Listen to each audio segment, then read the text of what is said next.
Je me souviens précisément de ce jour où mon père a ri aux éclats devant les caméras. Pendant que les gendarmes me passaient les menottes dans le hall de notre hôtel particulier à Paris. Il a déclaré à la presse que j'étais une disgrâce. Une manipulatrice qui avait volé des millions à la famille. Ruinant notre nom ancestral pour mes caprices personnels. Mais ce qu'il ignorait, dans son triomphe arrogant, c'est que 10 ans plus tard, sa précieuse nouvelle-fille se tiendrait au garde à vous devant moi. Pâle comme la mort. En découvrant que la générale qui contrôlait sa carrière n'était autre que la sœur qu'il avait reniée. Mon nom est Élise Beaumont. Ou plutôt, il l'était. Aujourd'hui, dans l'armée, on m'appelle Général Beaumont. Mais cela a demandé des années de silence, de rage contenue et de discipline de fer pour arriver là. Tout a commencé en 2015, quand le scandale financier a éclaté autour de la banque Beaumont et Associés. L'empire que mon père, Jacques Beaumont, avait bâti sur des décennies de relations privilégiées dans les cercles parisiens. Les autorités ont découvert des transferts suspects, des comptes offshore, des fraudes massives, des millions évaporés. J'étais alors sa directrice financière adjointe. À 28 ans, fraîchement sortie de Polytechnique, fière de travailler aux côtés de l'homme que j'idolâtrais depuis l'enfance. Ma mère était morte quand j'avais 10 ans. Et mon père avait été tout pour moi, le veuf élégant, le magnate charismatique qui me promettait le monde. Quand les enquêteurs sont venus, il m'a appelé dans son bureau. Les yeux rougis, ou du moins. C'est ce que j'ai cru. Élise. Ma chérie. Il faut que tu m'aides. Si cela sort, tout est fini. La famille. L'entreprise. Tout. Il m'a expliqué que c'était des erreurs de subalternes. Mais que pour protéger l'entreprise, quelqu'un devait porter le chapeau. Il m'a supplié de signer des aveux partiels. De dire que j'avais agi seul pour des investissements personnels risqués. C'est temporaire. Promettait-il. Je te sortirai de la vite. Et tu auras ta part plus tard. Tu es ma fille. Je ne t'abandonnerai pas. J'ai cru. Par amour filial. Par naïveté. Par cette loyauté aveugle que l'on a pour un parent. J'ai signé. J'ai plaidé coupable pour une partie des charges. Le procès a été un cirque médiatique. Mon père a témoigné contre moi. Avec des larmes de crocodile. Disant qu'il était dévasté par ma trahison. Devant le tribunal. Il a déclaré que j'avais abusé de sa confiance. Que j'étais devenu cupide. Les journaux ont titré « La fille du banquier vole son propre père ». Et le pire, lors d'une conférence de presse après le verdict, j'avais écopé de 5 ans. Réduit à 3 avec sursis partiel. Il a ri quand un journaliste a demandé s'il me pardonnait. Pardonner? Elle a détruit tout ce pour quoi j'ai travaillé. Elle n'est plus ma fille. Les flashs ont crépité. J'étais là. Escorté. Et j'ai vu son sourire satisfait. Ce moment m'a brisé. Mais il a aussi allumé une flamme froide en moi. En prison, car j'ai fait 18 mois ferme malgré tout, j'ai lu. Étudier. Planify. À ma sortie. En 2017. Mon père avait déjà tourné la page. Il avait vendu des actifs. Sauvé l'entreprise en se posant en victime. Et épousé une femme beaucoup plus jeune. Une avocate nommée Caroline Valois. Avec elle, il avait adopté sa fille d'un précédent mariage. Sophie. Une jeune femme de 22 ans alors. Belle. Ambitious. Que mon père présentait comme sa nouvelle chance. Sa vraie famille. Il m'avait rayé des registres. Changé son testament. Effacé mes photos de la maison familiale à Neuilly. J'ai tenté de le contacter une fois. Il m'a fait répondre par son avocat, M. Beaumont ne souhaite plus aucun contact avec la condamnée. La rage m'étouffait. Mais je n'avais plus rien à perdre. J'ai changé de nom légalement pour mon second prénom et le nom de jeune fille de ma mère, Élise Laurent. Puis, sur un coup de tête ou de destin, je me suis engagé dans l'armée de terre. À 32 ans. C'était inhabituel. Mais mon diplôme et ma détermination ont joué. J'ai intégré Saint-Cyr en formation accélérée. Puis les forces spéciales. L'armée m'a sauvé. La discipline. La gerarchiclaire. Les missions où la compétence prime sur le nom. J'ai excellé. Opération au Mali. En Centrafrique. Promotion rapide. En 2025. À 38 ans. J'étais devenu la plus jeune générale de brigade de l'histoire récente. Commandant une unité d'élite à Paris. Personne ne savait mon passé. J'avais enterré Élise Beaumont. Jusqu'au jour où, en revue des nouveaux officiers affectés à mon état-major, j'ai vu le nom, capitaine Sophie Valois-Beaumont. Sa nouvelle fille. Ma demi-sœur par alliance. Ou quelle que soit cette mascarade. Elle avait 30 ans maintenant. Lieutenant-colonel en ascension. Fiancée à un politicien prometteur. Et elle ignorait tout de moi. Quand elle est entrée dans mon bureau pour se présenter. Au garde à vous. Impeccable dans son uniforme. J'ai senti le monde basculer. La vengeance. Que j'avais reléguée au fond de mon âme. Resurgisate. Brûlante. Sophie se tenait là. Raid. Les yeux baissés comme le protocole l'exige pour un subalterne face à un général. Mon général. Capitaine Sophie Valois-Beaumont. Affectée à votre état-major pour la coordination stratégique. Sa voix était claire. Assurée. Avec cet accent parisien raffiné que mon père affectionnait tant. Je l'ai observée longuement. Laissant le silence s'étirer jusqu'à l'inconfort. Elle était belle. Indéniablement, cheveux châtains attachés en chignon réglementaire. Très fin. Cette assurance des enfants gâtés. Elle ressemblait un peu à la nouvelle femme de mon père. Mais avec les yeux d'eux. Non. Pas les miens. Je me suis levé lentement. Contournant mon bureau. Repos. Capitaine. Asseyez-vous. Elle obéit. Intriguée par mon ton. Je lui ai tendu un dossier anodin pour commencer. Mais intérieurement, les souvenirs affluaient. Après ma sortie de prison, j'avais vu des photos d'eux dans la presse People, mon père radio au mariage avec Caroline. Sophie à leur côté. Rayonnante en demoiselle d'honneur. Les titres, Jacques Beaumont renaît de ses cendres avec une nouvelle famille. Lui qui m'avait sacrifié pour sauver sa peau. J'avais appris que c'était lui le vrai coupable. Les transferts étaient pour cacher ses dettes de jeu. Ses maîtresses. Il m'avait utilisé comme bouc émissaire parfait. Et maintenant, sa nouvelle fille était sous mes ordres. Le destin avait un sens de l'ironie cruelle. Les premiers mois, je l'ai traité normalement. Observations. Mission d'entraînement. Mais je collectais des informations. Sophie était ambitieuse. Brillante. Mais arrogante. Elle parlait souvent de son père d'influx. Des portes qu'il ouvrait. Elle ignorait mon existence. Ou du moins, mon père avait dû la faire passer pour une folle criminelle lointaine. Un soir, lors d'un dîner d'officiers, elle a mentionné en passant, mon père a eu une fille aînée tragique. Vous savez, une histoire terrible de fraude. Il n'en parle jamais. Ça l'a détruit. Les autres ont hoché la tête avec compassion. J'ai souri intérieurement. Détruit, il n'avait jamais été aussi prospère. Ma décision s'est cristallisée, je vais le faire payer à travers elle. Pas directement, trop risqué, mais en minant sa carrière. Sa réputation. Tout ce qu'il projetait sur elle. Sophie était son trophée. La preuve de sa rédemption. Si elle échouait. Publicment. Il souffrirait. J'ai commencé subtilement. D'abord. Des missions plus dures. Je l'ai envoyée en exercice prolongé dans les Alpes. Partant rude. Elle s'est plainte discrètement. Mais a tenu. Puis. Des rapports critiques, manque d'initiative sous pression. Noté dans son dossier. Elle est venue me voir. Perplexe.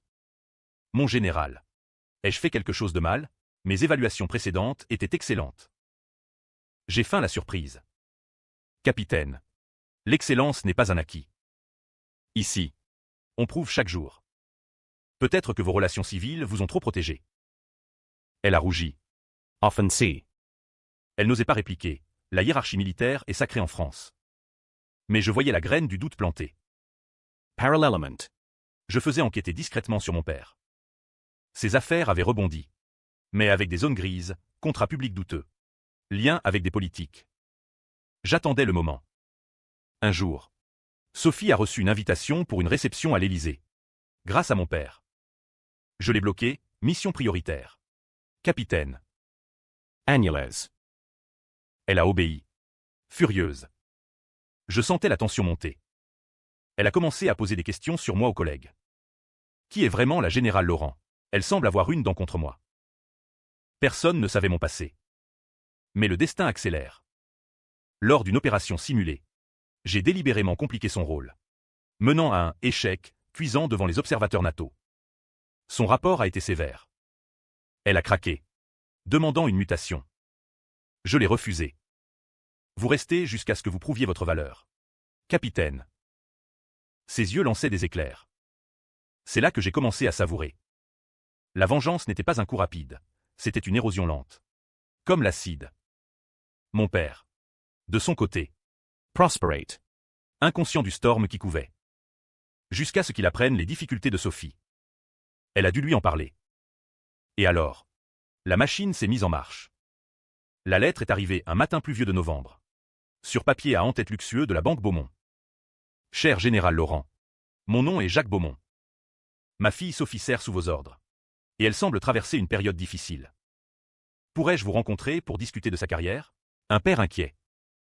Je l'ai lu 10 fois. Le cœur battant d'une joie sombre. Il ne savait pas. Pas encore. J'ai accepté. Proposant un rendez-vous dans un café discret du 7e arrondissement. Près du ministère des Armées. Il est arrivé en costume impeccable. Cheveux grisonnants, mais toujours ce charme patricien. Il m'a à peine reconnu au début. J'avais changé, cheveux courts. Posture militaire. Cicatrice discrète d'émission. Puis, La ricane senza frappé. son visage a blêmi. Elise. Je l'ai laissé s'asseoir. Monsieur Beaumont. Vous vouliez parler de Sophie? Il a balbutié. Qu'est-ce que tu fais ici? Comment. Général? J'ai souri froidement. La vie réserve des surprises. Après que vous m'ayez jeté au loup, j'ai choisi une autre voie. Il a tenté le repentir. Elise. Ma fille. J'ai eu tort. C'était pour sauver l'entreprise. La famille. Je pensais que tu comprendrais un jour. Mensonge. Toujours les mêmes. Et Sophie, votre nouvelle famille parfaite? Il la defendo. Caroline et Sophie m'ont sauvé. Toi. Tu étais devenu un risque. La vérité brute. J'ai ri doucement. Un risque? J'ai pris la prison pour vous. Et vous m'avez renié publiquement. Il a baissé les yeux. Laisse Sophie en dehors de ça. Elle n'y est pour rien. Precisement. Elle est sous mes ordres. Et elle paiera pour vos péchés. Comme j'ai payé pour les siens. Il a pali. Tu ne ferais pas ça. C'est du harcèlement. Je peux porter plainte. J'ai haussé les épaules. Essays. Un général contre un ancien fraudeur blanchi? Voyons qui gagne. Il est parti. Menaçant vaguement. Mais je savais qu'il allait paniquer. Sophie. De son côté. Emperate. Ses performances déclinaient sous la pression que j'exerçais. J'ai assigné des tâches impossibles. Critique constante. Elle a commencé à boire. Discretement. Un soir. Après une réprimande publique devant l'état-major. Elle a craqué dans mon bureau. Pourquoi me haïssez-vous autant? Que ai-je fait? Les larmes aux yeux. Moment parfait. Je me suis levé. Fermant la porte. Regardez-moi bien. Capitaine. Elle a froncé les sourcils. Puis, Lentaiment. la compréhension. Votre nom de jeune fille. Beaumont. La fille. Élise Beaumont. J'ai acquiescé. Votre sœur aînée. Celle que votre père a sacrifiée. Elle a reculé. Choquée. Non. Il disait que vous étiez une criminelle folle. Et vous l'avez cru. Comme tout le monde. Elle a tremblé. Je ne savais pas. Il ne parlait jamais de vous. Innocent. Peut-être. Mais complice par ignorance confortable. Maintenant. Vous savez. Et votre carrière dépend de moi. Elle a supplié. Pitié. Mon général. Je n'ai rien fait. Exactement comme moi. À l'époque. La tension était palpable. L'air chargé de drame familial refoulé. Elle est partie. Brisée. Mon père a tenté d'intervenir via des amis haut placés. Mais dans l'armée. Ma réputation était inoxydable. J'ai accéléré. J'ai lancé une enquête interne sur Sophie pour irrégularité mineure que j'avais fabriquée. Suspension pending. La nouvelle a fuité à la presse. Fille du banquier Beaumont en disgrâce militaire. Irony parfaite. Mon père a appelé. Historique. Arrête ça. Elise. Tu détruis tout. Comme vous l'avez fait pour moi. Il a menacé le suicide. Les larmes. Mais je connaissais ses manipulations. La vengeance culminait. Les semaines suivantes furent un tourbillon de tensions insoutenables. Sophie. Suspendu. Rentra chez mon père. À Neuilly. La maison que j'avais connue enfant. Maintenant leur sanctuaire. Les médias s'emballaient. Scandale dans la famille Beaumont, la fille adoptive en chute libre. Mon père. Acculé. Donna des interviews larmoyantes. Accusant un complot dans l'armée. Mais personne ne mordit. Je recevais des rapports. Il buvait. Maigrissait. L'entreprise chutait en bourse sur les rumeurs. Parfait. Un soir, Sophie vint me voir en secret. À mon appartement spartiate, près de l'école militaire. Elle était défaite. Sans uniforme. Elise. Général. Je vous en supplie. Arrêtez. Mon père est détruit. Il regrette tout. Je l'ai laissé entrer. Regretter? Il a eu 10 ans pour regretter. Elle a pleuré. Il m'a tout raconté. Comment il vous a forcé à prendre la faute? Il dit qu'il était désespéré. In debt. Menacé par des créanciers russes. Nouvelle information. Mais pas d'excuse. Et moi, j'ai perdu tout. Ma liberté. Mon nom. Mon père. Elle a tendu une enveloppe. Il veut vous voir. Pour s'excuser vraiment. Tentative désespérée. J'ai accepté. Curieuse de voir sa chute. Le rendez-vous fut dans leur salon. Chargé de souvenirs. Mon père, vieilli de 10 ans, m'attendait. Seul. Sophie absente. Il s'est agenouillé, littéralement. Elise. Ma fille. Pardonne-moi. J'étais un lâche. J'ai eu peur de tout perdre. L'arms raise. Cette fois. Tu étais tout pour moi après ta mère. Mais la peur. Je suis resté debout. Impassible. Et Sophie, innocente dans tout ça. Il a hoché la tête. Je l'aime comme une fille. Mais pas comme toi. Tu es ma chair. Trop tard. J'ai révélé mon plan final. J'allais pousser l'enquête jusqu'à rouvrir son dossier ancien. Avec nouvelles preuves que j'avais collectées. Il risquait la prison. Cette fois. Il a supplié. Pas ça. Je ne survivrai pas. Moment de pouvoir absolu. J'hésitais intérieurement. La vengeance était douce. Mais vide. Sophie entra alors. Inattendue. Arates. Elise. Si vous le détruisez, vous me détruisez aussi. Et vous-même. Regard implorant. Drame familial à son paroxysme. J'ai senti une fissure en moi. Mais la rage l'emporta. Il mérite la souffrance. La nuit fut agitée. Je préparais le coup final, transmission anonyme de dossier à la justice. Mais un twist se préparait. Le coup final était prêt. J'avais compilé des preuves irréfutables, emails anciens. Témoignages de anciens employés que j'avais retrouvés. Mon père allait tomber pour de bon. Sophie. Désespérée, tenta une dernière approche. Elle vint à mon bureau. En uniforme. Mais brisée. Si vous faites ça, je témoignerai contre vous. Harcèlement moral. Abus de pouvoir. Menace vide, elle n'avait rien. Mais ces mots touchèrent. Vous êtes comme lui. Maintenant. Manipulatrice. Cruel. Je la giflai presque. Mais je me retins. Tu ne sais rien de la douleur. Elle révéla alors quelque chose. Père est malade. Cancer. Il ne le dit pas. Mais il a 6 mois max. Chalk. Vrai ou manipulation? Je vérifiai discrètement via contact. Vrai. Diagnostic recent. Agressif. Il cachait pour ne pas montrer faiblesse. La vengeance vacilla. Le détruire maintenant serait tuer un mourant. Mais le laisser tranquille serait trahir ma souffrance passée.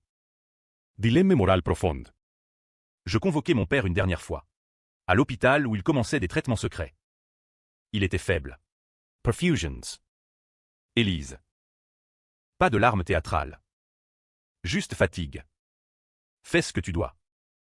Yemrite. Honnêteté enfin. Sophie à côté. Tenant sa main. Tableau pathétique. Je sortis les dossiers. Tout est là. Je peux envoyer. Il ferma les yeux. Basi griega. Mais sache que je t'ai toujours aimé. À ma façon tordue. Sophie me supplia du regard. Moment de vérité. La générale en moi voulait justice froide. La fille voulait closure. Je déchirai les papiers devant eux. Non par pardon. Mais par choix, la vengeance consumée m'aurait détruite aussi. Mais pas totalement. J'annulai l'enquête sur Sophie. La réintégrai avec promotion, pour montrer ma puissance. Mon père mourut 3 mois plus tard. Funérailles discrètes. Sophie Herita. Mais mi contacta. Merci. Sœur. Je ne répondis pas. Après la mort de mon père, le silence s'installa. lourd comme un linceul parisien sous la brume. Sophie tenta des rapprochements, lettres. Appels. Elle voulait réparer la famille. Mais pour moi, il n'y avait plus de famille. J'avais gagné, il avait souffert jusqu'au bout. Conscient de sa faute. Sa nouvelle vie s'était effritée sous mes coups invisibles. Yet. La victoire était amère. Dans l'armée, des rumeurs circulaient sur mes méthodes avec Sophie. Une enquête interne fut ouverte pour abus de pouvoir. Ironie ultime. Je fus blanchi, preuve insuffisante, mais ma réputation en prit un coup. Promotions Gellies. Sophie. De son côté, démissionna de l'armée. Incapable de supporter les regards. Elle vendit l'entreprise. Vicet discretement. Un jour, elle publia un livre anonyme, l'histoire d'une famille brisée par la trahison paternelle et la vengeance filiale. Bestseller controverse. Les lecteurs divisés, certains me voyaient comme héroïne victime devenue justicière. D'autres comme monstre froid ayant puni une innocente. Débat interminable dans les salons littéraires parisiens. Moi, je restais général. Mais isolé. La twist finale, dans ses mémoires posthumes. Mon père avait laissé une lettre pour moi. Élise, si tu lis ceci, sache que la fraude. Une partie était pour payer les soins de ta mère. Que j'ai caché. J'ai mal agi. Mais par amour déformé. Pardon. Vrai ou dernier mensonge. Je ne saurais jamais. La vengeance m'avait libéré. Mais enchaîné à jamais à se passer. Seul dans mon bureau. Face à la scène scintillante. Je me demandais si le prix valait la paix. Non. Mais je ne regrettais rien. Ou peut-être si. Le débat continue en moi. Comme dans la société. Était-ce justice ou cruauté? Vous déciderez.